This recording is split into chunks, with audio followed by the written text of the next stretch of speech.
but yes, I am an editor at Criterion. I don't know if you guys are familiar with Criterion or our online publication, The Current, but it's not the norm in terms of being an editorial in the film world, which I'll get into later. But yes, I'm also, this was a recent job. I was hired last year, and before that I was a full-time freelancer, and I also recently moved to New York, so all my career sort of unfolded while I was in DC, working in a completely different field. So, I'll just start by telling you how I started, because actually I didn't study film at Mary. I was obviously an enthusiast and a cinephile. I ran, I don't know if it's still going on, but there's an art house film club during my time. I don't know if it's still a thing. There's a version. Another version, maybe, which pretty much involved me picking a movie every week and seeing who showed up. But yeah, I mean, that was the extent of my, I guess, film extracurricular involvement. I mean, I took like an intro to film class, and I was a English and French major, but my English degree was a bit more leaning towards the sort of cultural studies angle. And actually, I've taken a class with Professor Knight over here, so we know each other. Well, I think it was Intro to Cultural Studies or something like that. Yeah.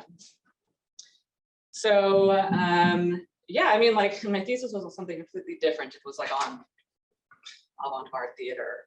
And I mean, this whole time I just kind of knew I was a writer and that I wanted to be writing. I mean, I occasionally did stuff for the Flat Hat, but it wasn't really a big interest of mine. I just kind of did it. And I was like, oh, well, I'm a writer. I should be doing this kind of thing. And, writing on my spare time beyond assignments. But I mean, I was pretty flailing when I graduated. I just knew I wanted to write, but I knew I also had an incredible amount of student loans and other personal obligations. So once I graduated, I actually just immediately found a job at a law firm. Not because I have any grand affection for the law, but it was it was a job I was able to get easily, given like my background in the humanities and like my writing skills, and also that one that was able to allow for me to not live at my mom's house and live in the city. I was living in the city. So, so yeah, I mean, I worked at this law firm, knowing that I did not want to pursue a career in law, but that I wanted to write on my spare time. And so this is key. This was a very small law firm that I was able to tell wouldn't have very many demands. And yeah, so I worked there for 5 years, but throughout that time, I, at the time, I thought I was going to write like the next great American novel, whatever. Figured out that I wasn't much of a fiction writer. At the same time, I also had just had a blog, and I would just write thoughts on whatever cultural thing I was engaged with at the time. It, was sometimes film, sometimes art exhibits, and theater. And so this is actually my beginnings as like a critic. I wrote this sort of nasty blog post about like, there was a performance in DC of this like Cuban theater company did a very like special rendering of The Bitter Tears of Petra von Kant, like the Fassbender film, but it was like an avant-garde staging with like all male performers. Anyways, and it was in Spanish. It was really interesting, but like one of the big theater review sites in DC at the time had like written a review that was just like completely trashed this. And, I thought the review was very not fair, and also just like revealed the reviewer's sort of cultural illiteracy. Like I didn't really think he was capable of handling, this work that is very rooted in like queerness and like Latinidad, blah, blah, blah. So anyways, I just kind of wrote a nasty blog post that was like, this is what's wrong with this review, and like not thinking anyone would see it. But at the time I was also increasingly on Twitter. So like sometimes I would like I think when I posted it, and at the time I had like 50 followers, like no one was seeing this. But I like added this other review site being like, this is a response to this other site. And then the editor-in-chief of that review site, which is DC Metro Theater Arts, was like, well, we saw this and would you like to write for us? Because you clearly have a lot of thoughts and like, you know how to do it, sort of.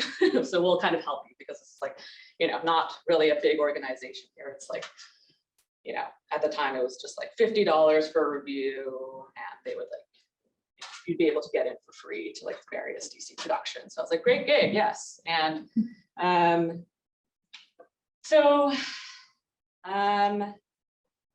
yeah, I mean, at that point I just started reviewing theater while also continuing my little blog. And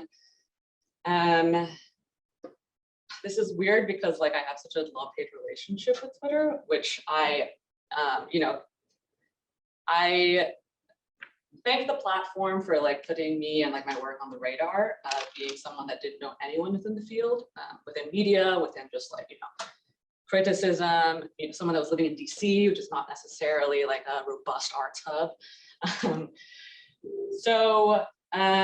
Yeah, I mean, I just continued writing for that site, being on Twitter and like increasingly following other people that were doing the kind of writing I was doing, that were, journalists for various platforms that I thought that, I would want to do, just like by following these people and kind of learning through like seeing what like the kind of work people were tweeting about, but then also like, following editors on there, you realize that, sometimes people do open call for pitches. Anyways, so I kind of learned, like taught myself through observing people on social media, like the kinds of sites I could pitch to and the kind of stuff people are looking for from freelancers who, compete against staff writers.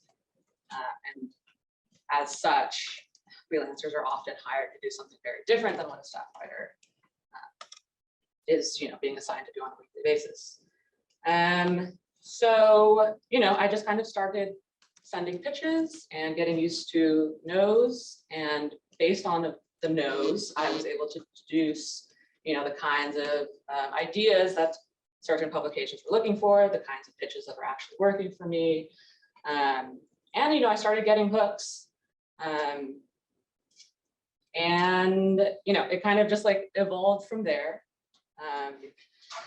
And then I guess in 2018, 2019, I applied to this like Film Critics Academy. So, okay, I'm sorry, I can get into so many granular details of all of these various things I'm talking to you about, but I'm going to try to just take it from like a narrative personal angle right now.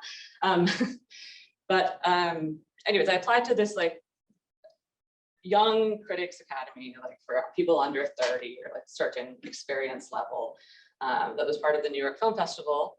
And various film festivals have these critics academies. And I got in and, attended these sessions.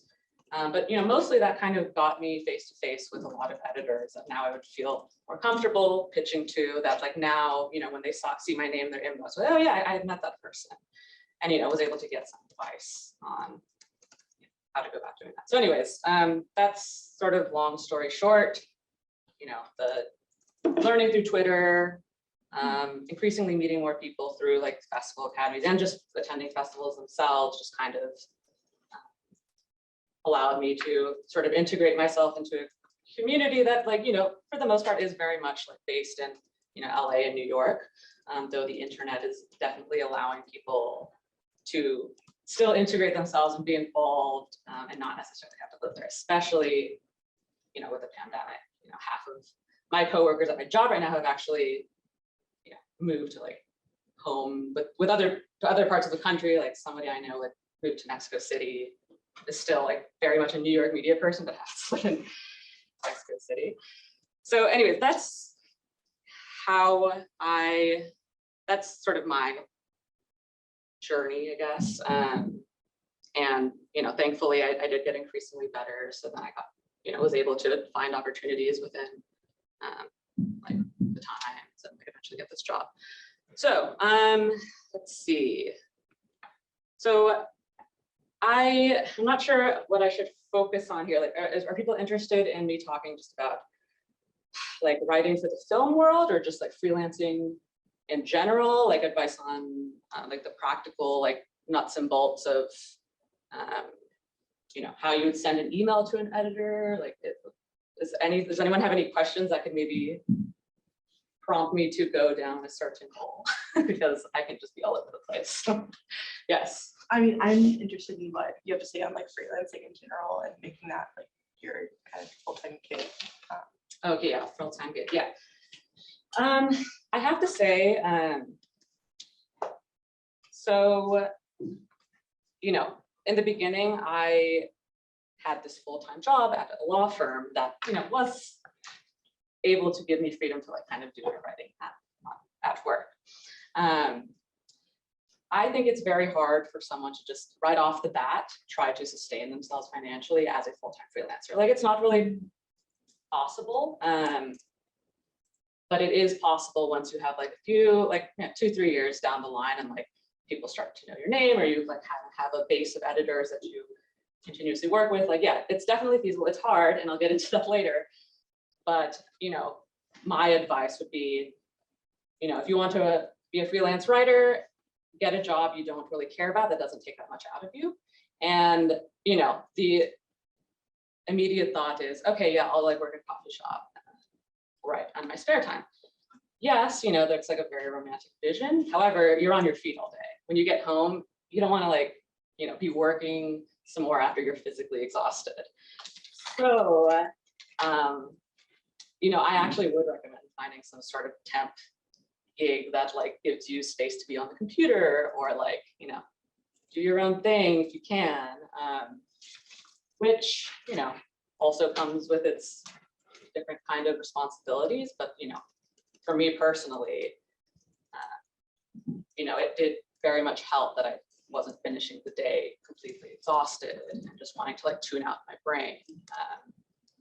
So, I think that it is really important that when you start freelancing, you just have another job that ensures the fact that you're financially comfortable and not worried about other things. So there's that.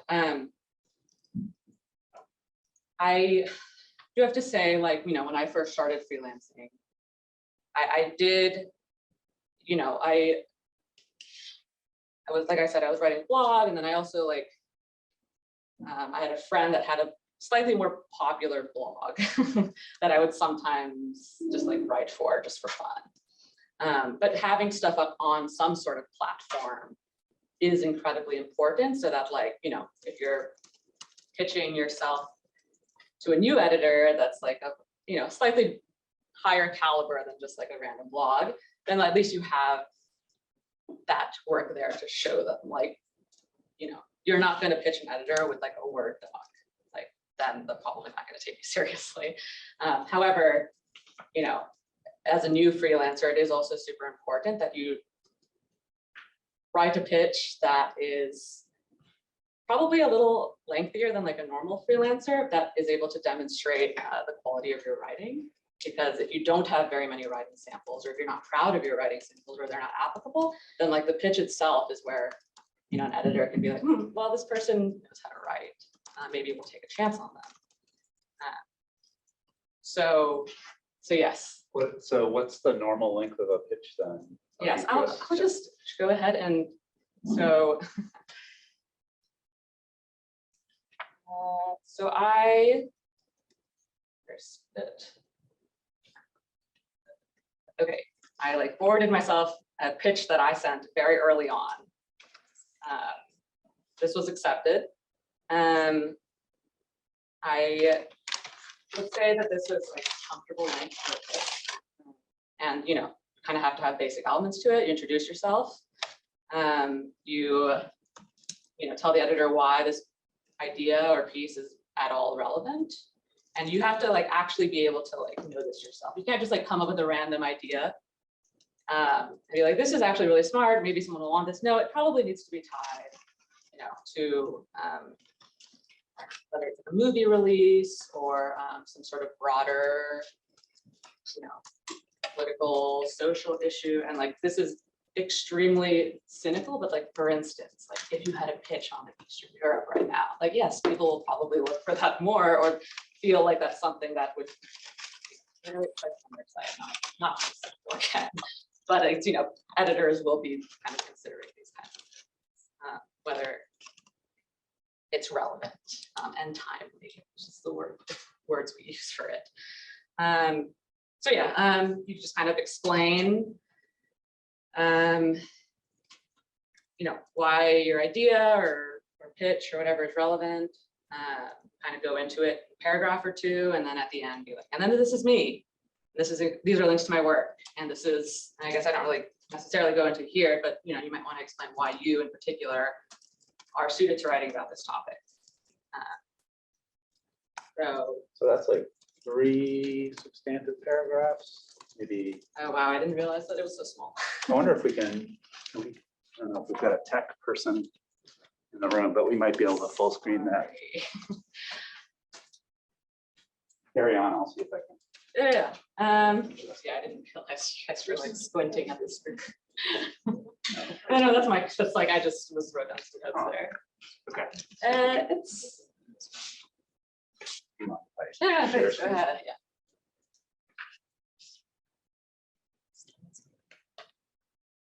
Switch it to specifically as opposed to this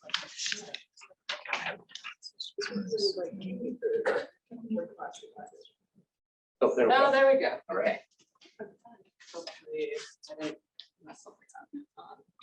No, they're still there. This is something I wrote 2 years ago, and it was accepted. So this was actually a list, which is something I'm not proud of. I don't tend to like writing lists, but in this case, it was an opportunity to indulge my fascination with Albert Plaza. So yeah, I mean, if you could go ahead and read it if you like, but full transparency, and like Vulture obviously has better rates in a lot of places for new freelancers, but this was a list. I watched all the films. There was like a 600, 700 word intro, little blurb for each film, and I got paid $350. That is probably going to be on the higher rate for just, yeah, I'd say so. Anyways, I will get into prices. So is everyone fine with this? As you see, I like linked to my profiles on each with like writing samples from all these places. And then, if you have a relationship with an editor already, then you probably don't have to get so formal. So this is actually a pitch a writer who is now my friend sent me for Criterion. So it only needs to be a paragraph, and this is like basically what we want if we kind of already feel that, you're someone that is an editor wants to like work with repeatedly, but that still means you have to pitch. So, this is Nadine Smith. She's a wonderful writer who wanted to write, about at Criterion. We have like columns for different, like a performances column where you get into writing about performance. It's one songbook where you write about like a music sequence film, kind of go into it. So anyway, she's pitching here this Snoop Dogg song for deep cover. And what's great about this pitch is that she understood, she knew that deep cover was a recent Criterion release. It came out last year, so it's like fresh in everyone's mind. People want more coverage on that because like this film is timely now. And she obviously has gone through the site. She understands what our columns look like, the sort of approach that we're looking for within the columns. And so, this is an easy thing to greenlight because, relevancy there, sort of accuracy to like the site's needs there, because she understands how these songbooks. And that's an incredibly important thing, like for a writer to not just pitch a site because they're trying to find a home for whatever like big idea they have. But you know, it's probably going to be just easier for you and the editor that you kind of tailor your idea based on what you think the site will need from it. So like with that Aubrey Plaza pitch, like I knew that like Vulture did lists like that, and that their lists usually aren't straightforward, but they have like usually a weird angle to that. So, you know, if you want to write for a certain site, then you like better be familiar with like the kind of writing that's on there, the sorts of things that they're looking for, like what the kind of thing that they would peg to their site. So, okay, which kind of gets me into the question of like different kinds of freelancing, arts freelancing, which is like, so, you know, as a full-time freelancer, well, I'm no longer a full-time freelancer because I have a job now. How do I say this? So you have to kind of recognize what kind of writer you think you are and you want to be, and like what you're actually interested in. You know, if you want to be like a more journalist adjacent arts writer, that's like, you know, probably a full-time freelancer that's, you know, being able to produce like at least one piece a week, then, you know, then you will be writing for a very different type of site, and you will be, you know, not necessarily writing enormous deep dives, like conceptual deep dives into like, you know, film, like arts history, or like these more robust sort of, you know, New Yorker style essays that, you know, clearly you can't just like churn around in like a few days. You know, that those longer pieces are a very different type of freelancer and different kind of skills. But usually if you're just a full-time freelancer, then like you're able to write pretty quickly, and you know that you're capable of being fast and good, to like whatever site standards or whatever the site needs. But you know, that also means that you're not necessarily going to be covering like exactly what you're interested in. And this was actually my problem when I was full-time freelancing. Like I found myself all of a sudden needing to like write about television, which I'm not really into, or like don't feel like I have the authority to, because I'm not someone that like is that familiar with like the history of television. But I found myself needing to like write about that kind of thing just because I needed more work. And you know, that's something people are obviously wanting coverage for. I found myself taking assignments for, you know, films that like I would never really care to watch otherwise, just because I need to make a certain number of articles to pay the bills. And you know, you as a full-time person like churning things out, you know, if you have like some sort of passion project, like a long piece that you like really want to get into, like you probably won't have time to do that piece justice, or like even do that kind of writing, because like, you know, you're on just a much faster schedule. And you know, I realized that I didn't want to be that type of freelancer, because it was just a lot for me. I don't think I'm that fast. Which is why like my job criterion is a pretty good fit, because, you know, that's kind of writing I wanted to be doing, which was more, you know, long form, requires a lot of research. You know, the editorial process is a lot more rigorous. You know, requires several drafts of things going through the editor. And, you know, criterion style pieces are also the sort of thing you'd encounter on sort of with, you know, other kinds of arts publications, like, you know, Art Forum or Four Columns, or like Freeze, you know, up to the New Yorker kind of style writing.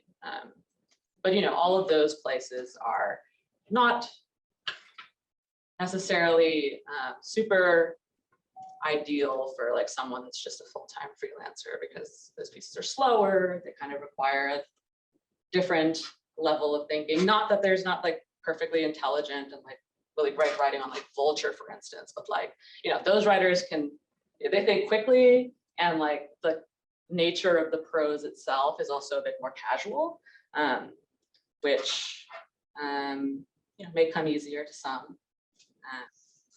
And I guess maybe more conducive to just like getting it down on paper faster.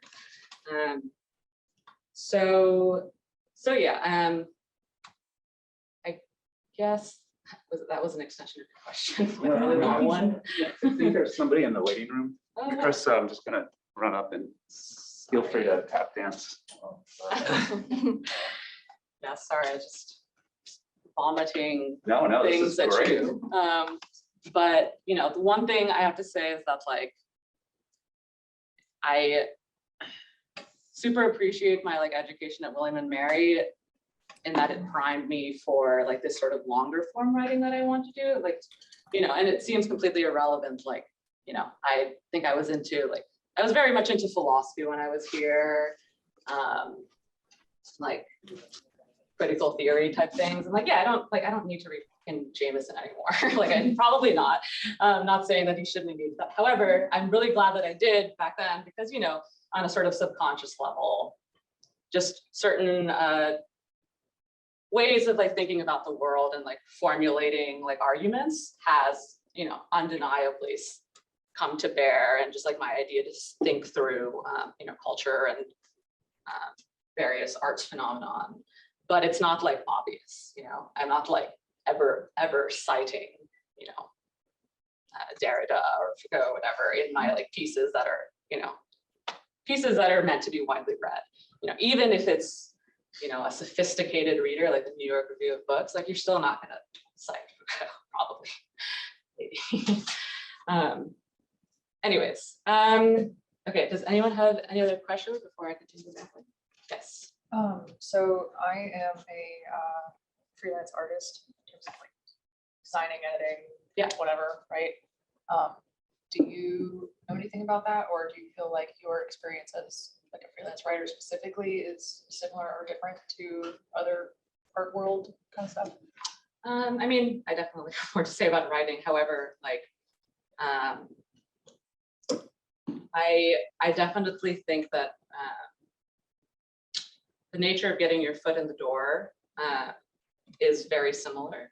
You know, I have a friend that is a graphic designer, like arts, like she, for instance, did one of the covers for like a Criterion release. And, you know, it's sort of the same approach in that she ensures that she has a professional looking website. She has a social media presence so that she is connecting herself, whether people follow you back or not, to other people within her field. And, you know, it will seem like you're maybe tweeting into the void, but like, you know, yeah, just tweet out your work. Like, that's kind of what it's for. And like I said, I kind of hate the platform, but that's like kind of where you'll put your work.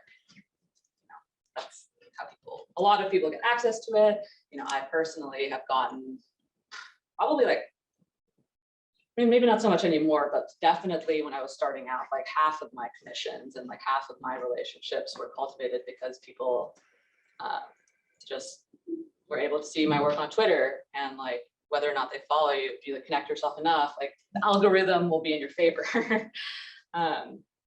So, I mean, in that sense, I feel like, you know, having an online and social presence is just like helpful for any kind of freelancer, especially if you just feel like I'm a random no one and don't know anyone, like how do I get work?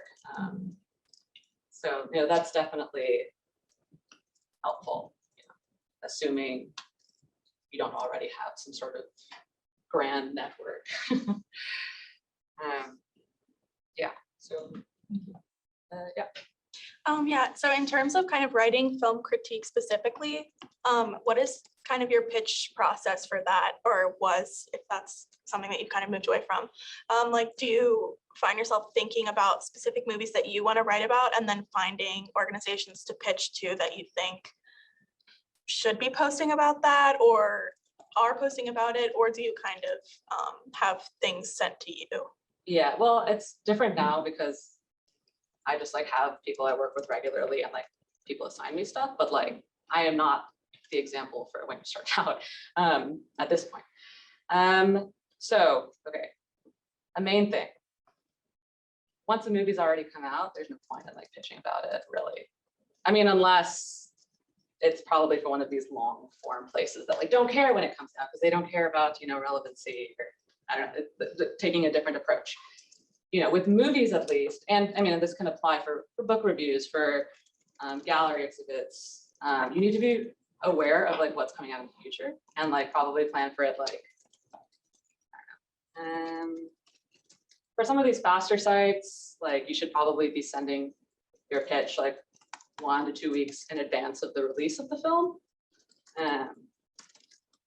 But you know, it's always safe to do it sooner, up to like a month if you want. So yeah, I mean, the movie release calendar is your friend. And you know, same goes for just like being up to date with the various arts scheduling. Galleries put up their like exhibits seasons ahead of time. So like preparing yourself for that, you know, if you're interested in that kind of thing, that is definitely important. But you know, I would always recommend, yes, be aware ahead of time of like something that could potentially interest you, or that you could possibly have something to say about. So, like for instance, I tend to write things that are sort of grappling with the various permutations of like feminism and pop culture. And so like that film, Promising Young Woman, you know, even before I saw it, I knew that that was the sort of thing that like I probably, you know, want to think about and I probably would want to write about because I see this as part of a larger trend that I am interested in general, but that I'm also interested in people like reading me about because I think I have like whatever sophisticated or like interesting approach to it. So, you know, with that, I like pitched an editor beforehand. And actually it ended up being a really negative piece, but that's that's a whole different story. So anyways, just anticipating the kind of thing that are out there that you might be interested in. I think that's important. Is there another part of your question? I don't remember. No, that I think covers. Okay, yeah. Thank you. Can you talk more about like your film writing process in general, like what you think about going into like once you decide what you want to talk about, where you start or how you go about that? Okay, so it's like it's different for each piece. So like, well, this week I'm actually like completely overloaded, but the good thing is that I have 2 very different examples that I can kind of share with you. So I'm writing like a review of The Northman, like the Robert Eggers movie, which was just going to be like, it's just going to be like an 800-word review. And, you know, it's going to come out like on Monday when the embargo lifts. And then everyone's reviews will drop. It's just something I hate about the nature of film review. All the pieces drop at the same time sometimes. But anyways, so for that review, which I would say is like kind of a little low stakes, like in terms of like being a writer and like making sure that it's like the most impressive review ever, just because, you know, it's a single review. There needs to be, with a straightforward thing like that, you know, you're not just going to go off on a tangent about like some interesting thing you found out about the film that you will need to share it with, you know, an audience. That would be kind of a more features angle. But like for this straightforward review, you know, I always write notes during films, even if it's in the dark and there's just scribbles. I find that like the act or the process of just writing while I'm watching film just makes me a bit more, keeps me a bit more on my toes and like sort of hyper conscious of whatever I'm thinking at the time. I don't know, putting it on paper helps a lot. Sometimes the notes are unreadable, but it's fine. And then I always try to give myself at least 2 days to write a review. The first day just to write down thoughts like willy-nilly, just like write about the various points that I'm probably going to want to touch about it. And like maybe try to gesture at some kind of structure. And then also just to sit on it for a while. And then, yeah, and this is assuming you just have a tight time frame to turn it around. And like, the second day, then I'll like actually just go through it and write. I'm actually the sort of person that writes things straight through.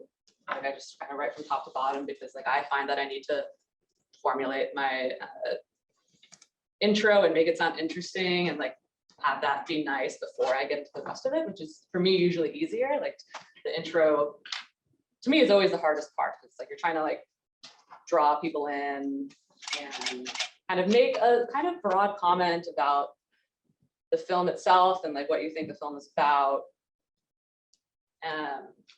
And like punchy, but also like, I don't know, just like in punchy terms, I guess. So anyways, I take forever on the intro and then I kind of get into the nuts and bolts of it,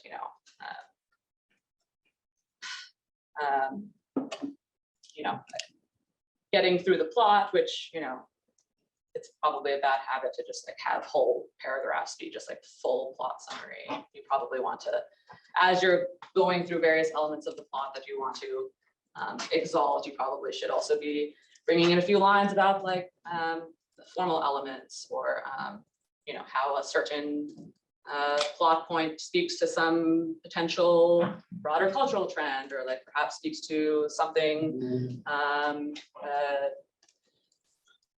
recurring within that director's body of work. So yeah, I mean, and I just kind of go through it at that pace, sort of, I guess, braiding these various elements together. And then like the top and the bottom are the hardest because it's like these thesis statements, but that are also meant to be enjoyable and not just like super academic, So that's, for a fast review. So okay, that was my Northman piece. And then I'm also like working on this long piece for like for Criterion on Delphine Seyrig, like the French actress. Last year. John Dielman. Yeah, Jean John Dielman. Yes. Anyways, I'm writing this piece just about her and like her sort of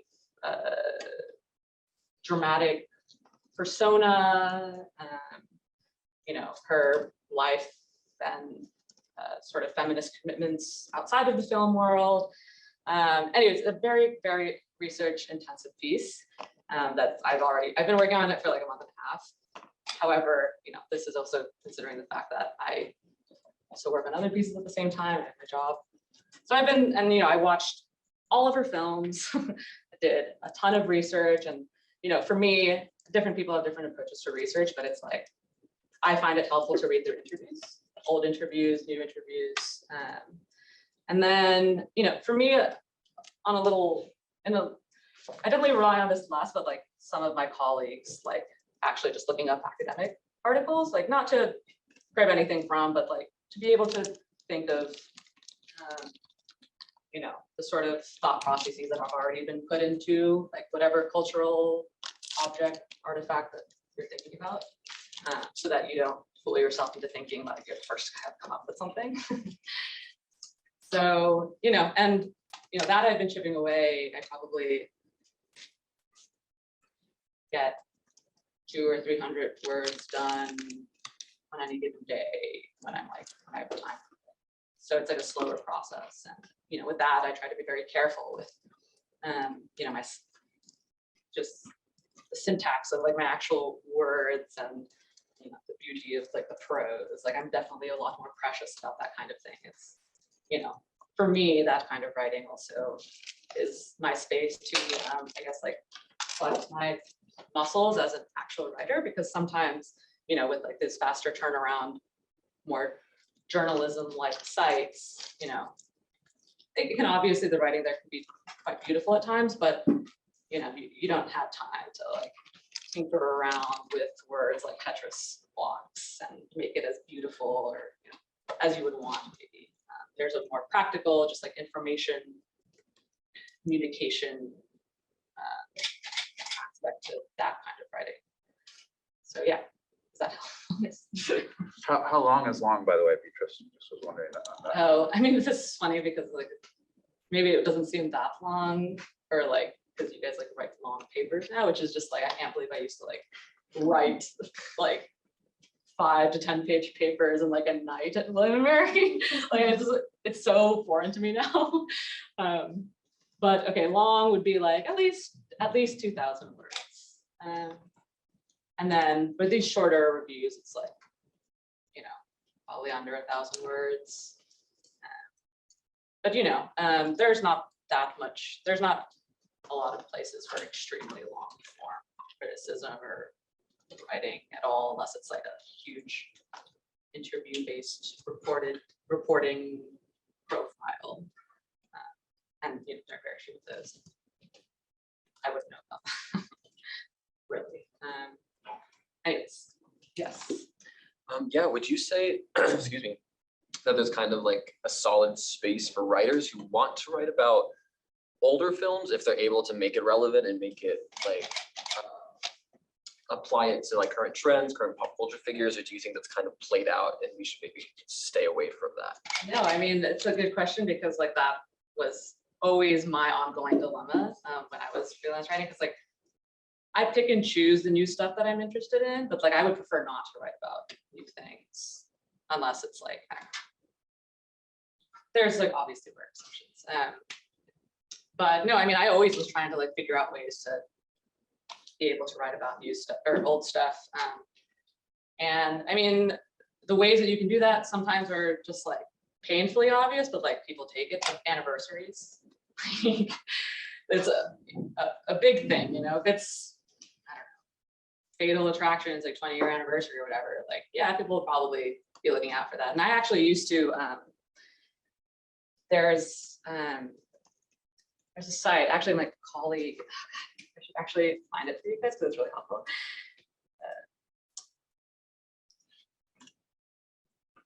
So this crazy colleague of mine just has this insane site where it's like,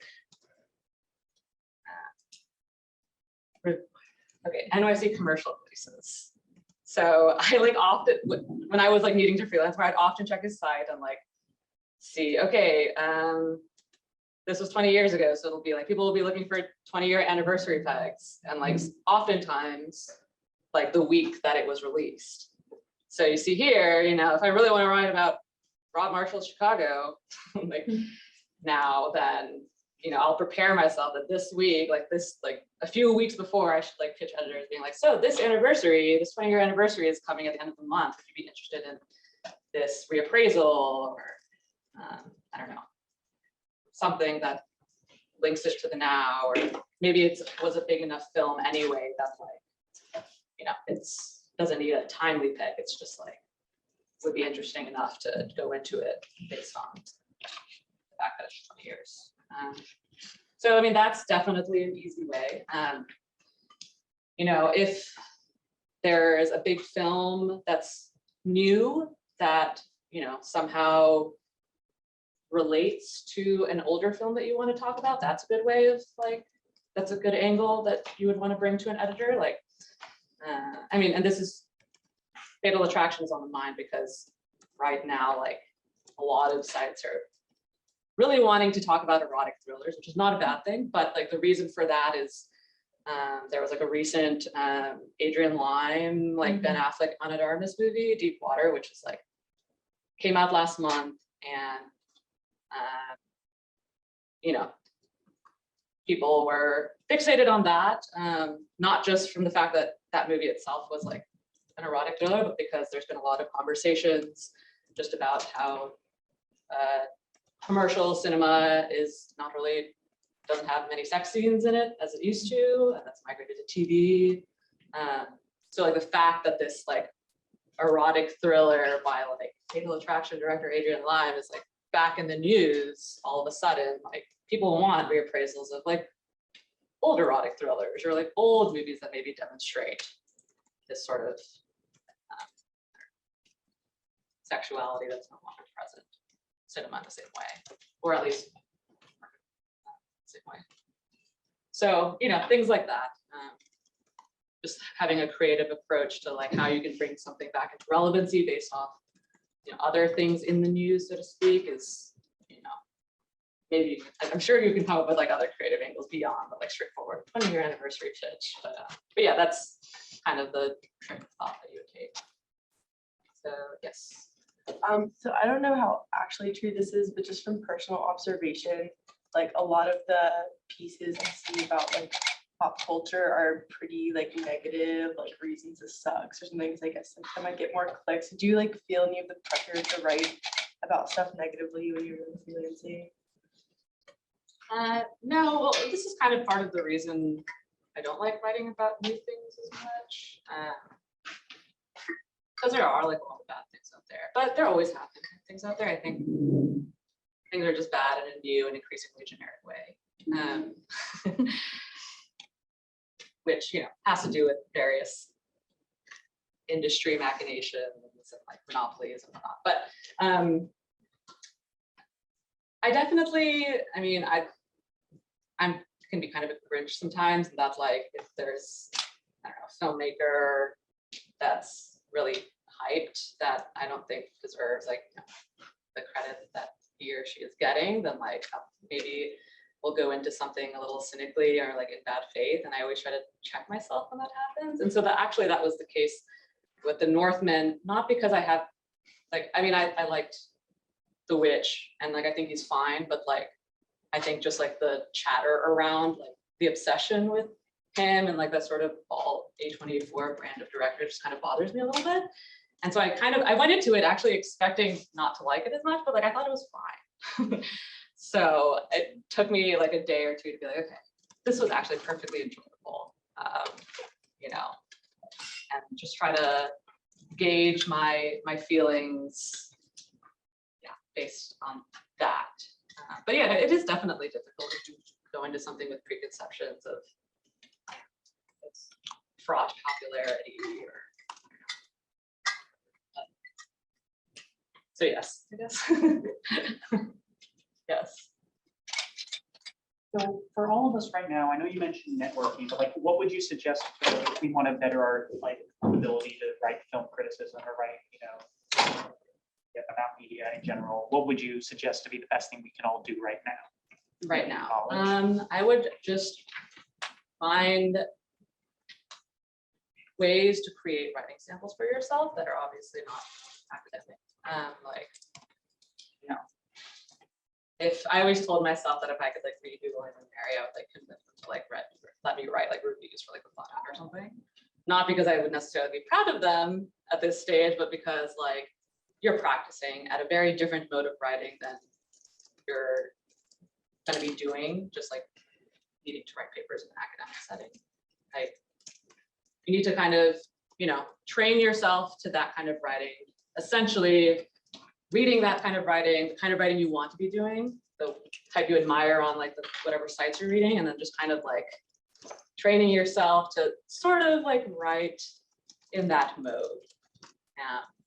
Because, you know, it definitely took me a while to like buck these sort of unwieldy sentences, just like super heady academic writing that I was used to hear. And like, I thought it would be a lot easier because I'm like, well, I'm a good writer. Like, I'll just figure it out.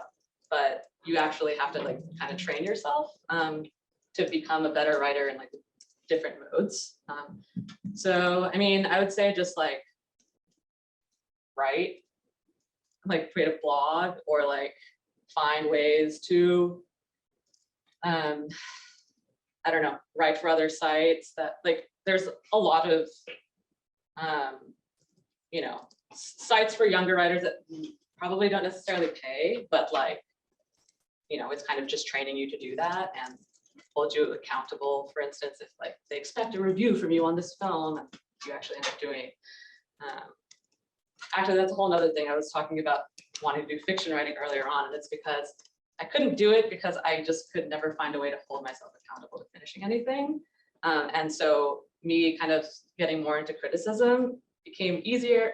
Obviously, like I love writing about the arts and film, but like I was able to, I guess, thrive because I found myself all of a sudden needing to like turn things into someone that was expecting something of me. And like that gave me a deadline and gave me parameters for that writing. Like, you know, they tell me, you know, give it to me 1,000 words by like next Friday or something like that. So I'm like, okay, I have the assignment. So maybe this is like dumb school thinking inculcated in me, but I found it really hard to, you know, just do stuff on my own account. So maybe creating like some sort of assignment for yourself. That was kind of my goal with the blog. I was like, I'm going to write about some random thing like every week. So, yes. Talk a little about pay scale for freelance workers. Yeah. I would say that, you know, in the beginning, you're probably not going to like write for that much. Like I said, you know, $50 to $100 reviews. I mean, $100 reviews can still be the case. Like, yeah, like the Los Angeles Times for their reviews, they pay $150. It's like not that much. But you'll notice that sometimes they're not edited very well. So that's another thing. So, you know, that's, I would say that like, you know, in the beginning, you're not going to be paid that much. But, you know, as you build up these relationships and are able to write more, I'd say between $100 and $200 per piece for just like majority of pieces. And then as you know, get more, you know, impressive bylines or like with more rigorous editors, like I'd say it could be up to 200 or something. For print magazine, you'll always get paid more. You know, potentially up to 1,000 for a piece, but it really depends on like length and publication and the nature of like the work that's involved. So like if it's a reported piece or like requires an element of interview, then it'll probably be more around that like 300 range than like a 150 type thing. But it really varies. So, you know, if anyone actually has questions about the sort of granular pay and like, you know, freelancing rights type thing, then like actually I'll probably just, you can email me because it's like kind of useless to get into numbers at this point. Wait, what's my...